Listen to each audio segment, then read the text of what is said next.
गोविंदा गोपाला मुरली मनोहर नंद लाला जय गोविंदा गोपाला मुरली मनोहर नंद लाला। श्री राधे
चुरैया नंद लाला मेरो माखन चुरैया नंद लाला। हो जय जय गोविंदा गोपाला मुरली मनोहर नंद लाला जय गोविंदा गोपाला मुरली मनोहर नंद लाला।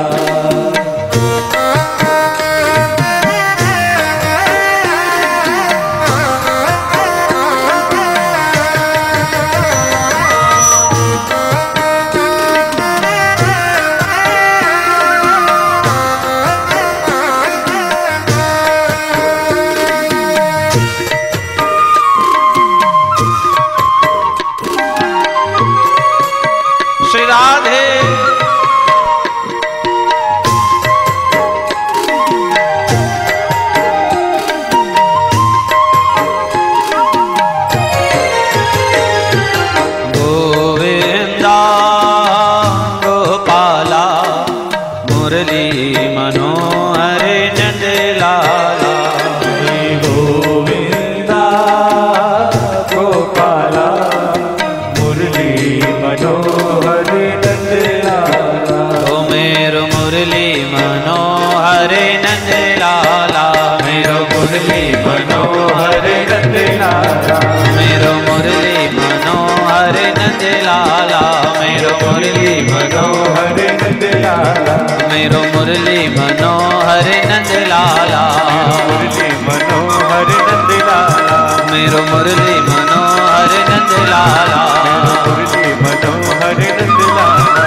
मेरो मुरली मनोहर नंद लाला।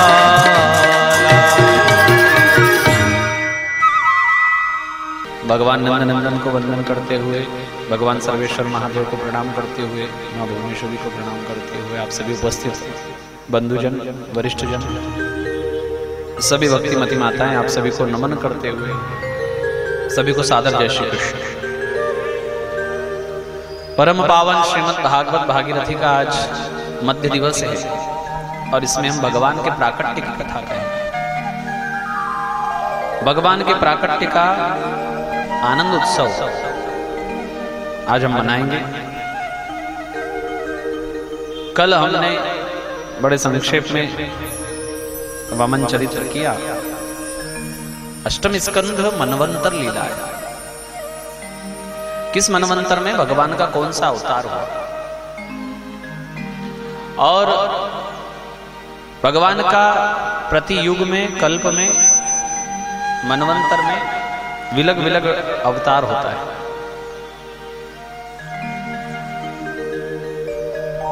इन अवतारों की ही कथा श्रीमद् भागवत है।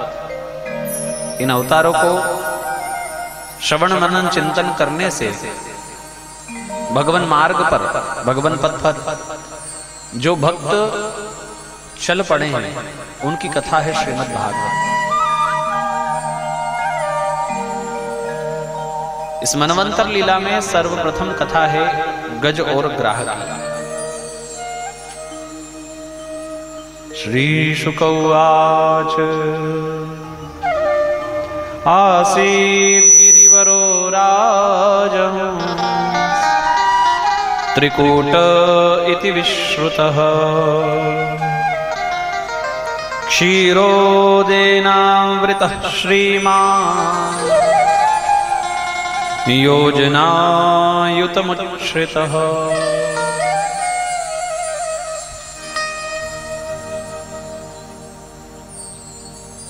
त्रिकूट पर्वत जिसकी तलहटी में विशाल सरोवर है और उस भीषण वन में अनेक जीव रहते हैं। इनमें सिंह, श्रृगाल, हाथी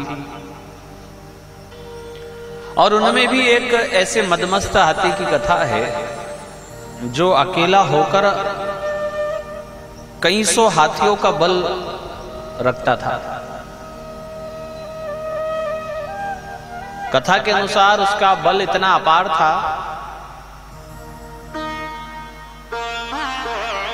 कि उसके सामने बड़े बड़े सिंह अपना मार्ग बदल लिया करते थे। उसके रास्ते में अगर कोई पेड़ आता ना तो वो अपना मार्ग नहीं बदलता था, अभी तो उस पेड़ को उखाड़ कर फेंक देता था। इतना उसको अपने बल का अहम था। विशाल परिवार, बहुत सी उसकी पत्नियां, उसके बच्चे, उसके मित्र, बंधु बांधव के साथ में वो विचरण करता था और कई उपवनों को, वनों को उजाड़ देता था। ऐसे ही उसको एक बार प्यास लगी और वह जलाशय में जल पीने हेतु गया और वहां मस्ती करने लगा। जल पीते पीते अपनी प्यास बुझाते बुझाते अपने बच्चों पर जल छिड़कने लगा, अपनी पत्नी पर, अपने मित्रों पर। अपनी सूंड में जल भर लेता और उनके ऊपर छिड़काव करता। इस कथा को सुनाते हुए एक तरीके से पूरा मानव चरित्र सामने आता है।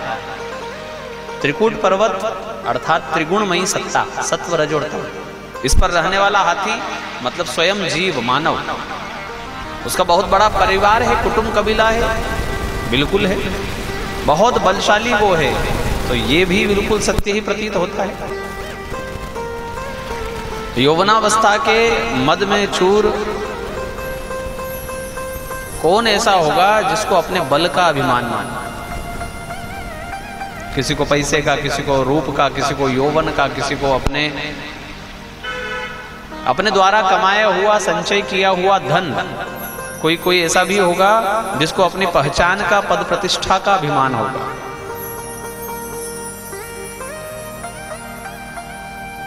और उस हाथी का जलाशय में आना अर्थात हमारा इस संसार में आना,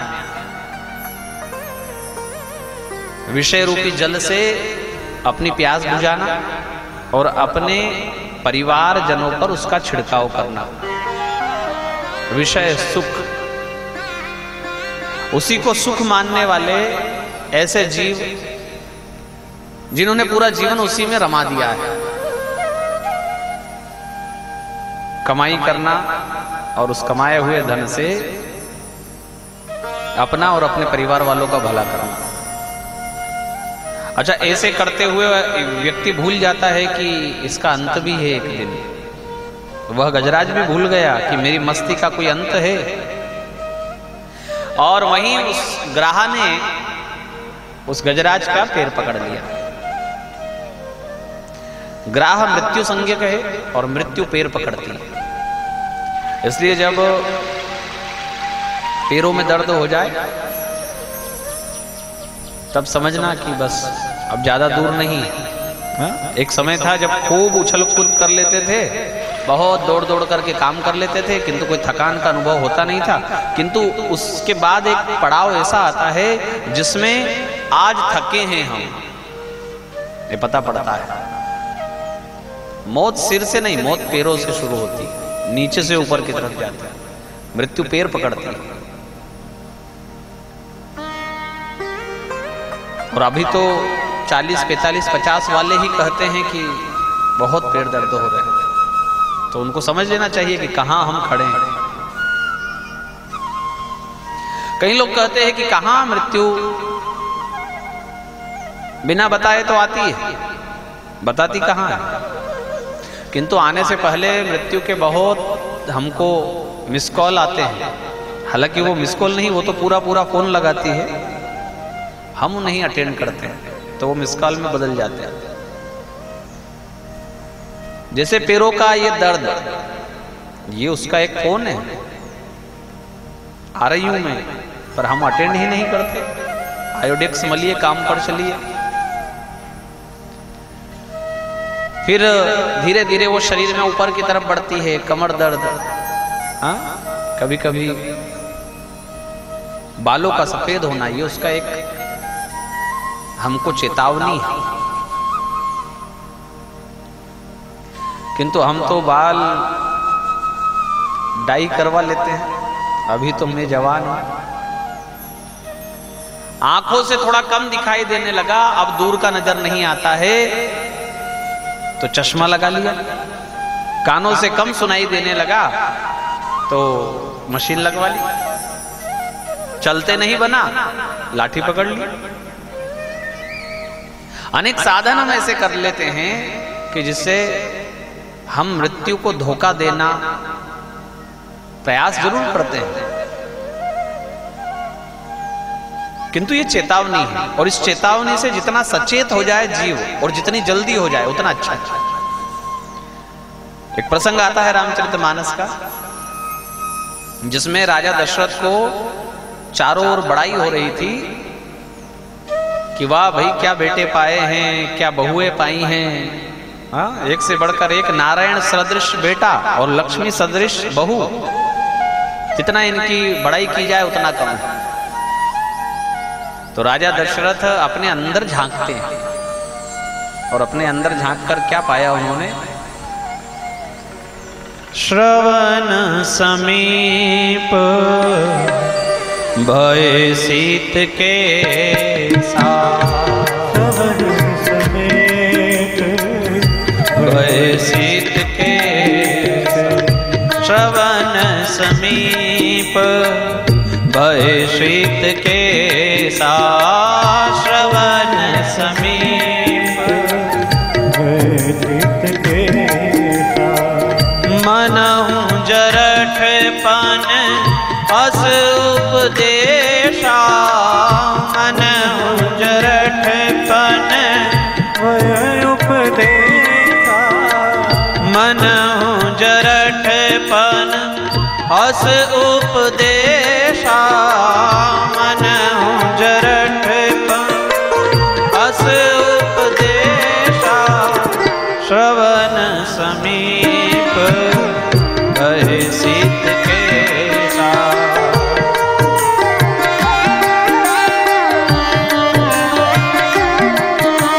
श्री राम जय जय राम श्री राम जय जय राम श्री राम जय जय राम श्री राम जय जय राम श्री राम जय जय राम श्री राम जय जय राम श्री राम जय जय राम श्री राम जय जय राम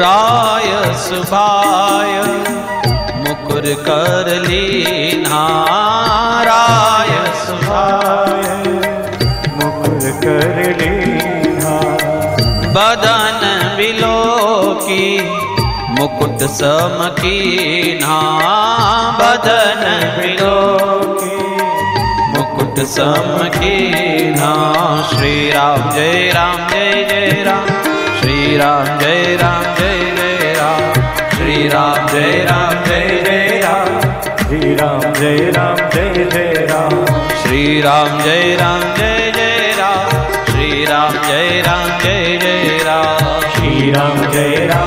जय राम श्री राम जय जय राम बेगी विलंब न कर नृप साजिय सब ही समान सुदीन सुमंगल तब ही जब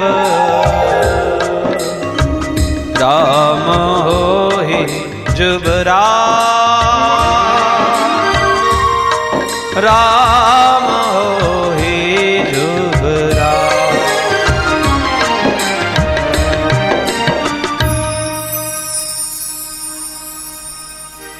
राम को राज तिलक तब कर देना चाहिए जब कान के पास बाल सफेद हो जाए।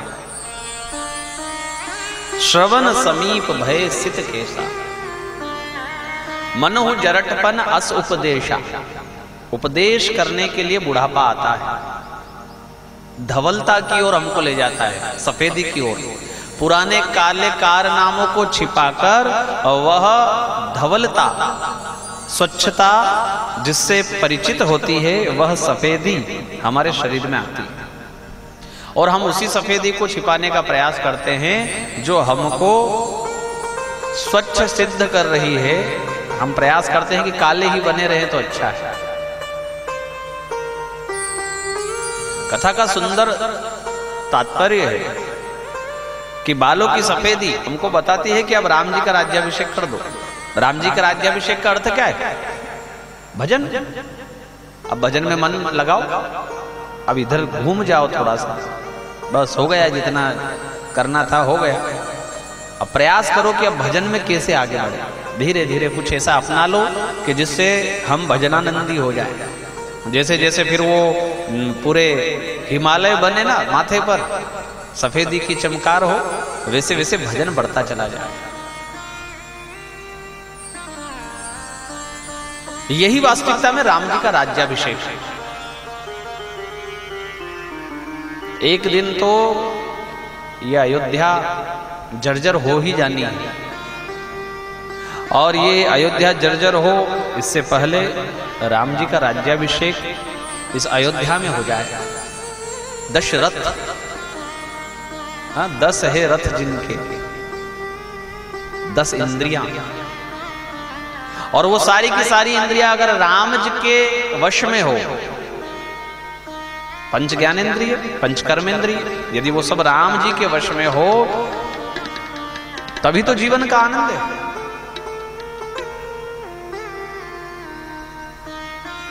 तो प्रयास ये किया जाए कि जब बाल सफेद होने लगे ना, तब भगवान का भजन शुरू कर लो। उससे पहले कर लो तो उसकी तो कोई बराबरी ही नहीं कर सकता। कम आयु में बाल काले ही हों, आंखों से बराबर दिखता हो, कानों से बराबर सुनाई देता हो, पैर बराबर चलने को तैयार हैं, तब अगर कोई भजन शुरू कर दे तो वह तो प्रहलाद हो गया, वह तो ध्रुव हो गया, वह तो भगवान के ऐसे भक्त हो गए जिन्होंने बचपन से भगवान में मन लगाया। वो एक भजन है ना,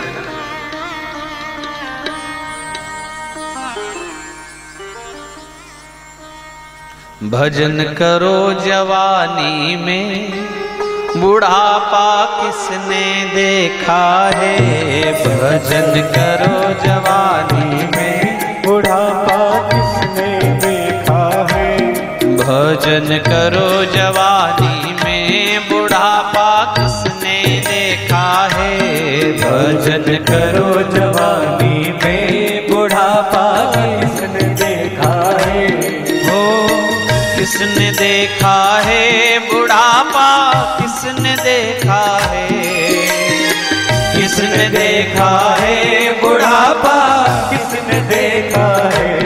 भजन करो जवानी में बुढ़ापा किसने देखा है। भजन करो जवानी में बुढ़ापा किसने देखा है।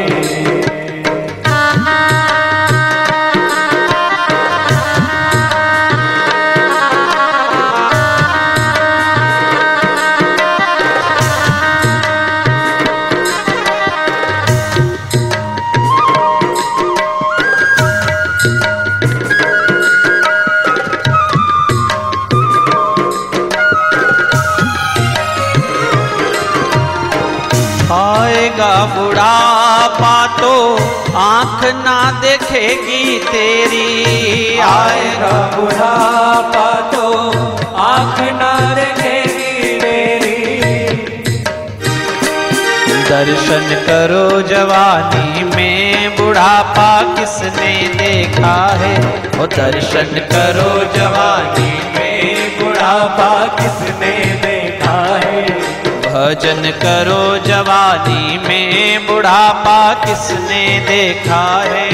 भजन करो जवानी में बुढ़ापा किसने देखा है। हो आएगा बुढ़ापा तो पाँव ना चलेंगे तेरे। आएगा बुढ़ापा तो पाँव ना चलेंगे तेरे। तीरथ करो जवानी में बुढ़ापा किसने देखा है। ओ तीरथ करो जवानी में बुढ़ापा किसने देखा है। भजन करो जवानी में बुढ़ापा किसने देखा है। भजन करो जवानी में बुढ़ापा किसने देखा है। हो आएगा बुढ़ापा तो कान ना सुनेंगे तेरे। आएगा बुढ़ापा तो कान ना सुनेंगे तेरे। देखो क्या बोलते हैं, फिर कहीं चले जाते हैं सत्यनारायण भगवान की कथा में। अब यहाँ तो कथा में आए नीम जी के यहाँ तो बड़े बड़े लाउड स्पीकर लगे हुए, पर कहीं सत्यनारायण भगवान की कथा में चले जाए फिर क्या बोलोगे। क्या बोल रहे हैं पंडित जी, क्या बोल रहे हैं। आएगा बुढ़ापा तो कान ना सुनेंगे तेरे।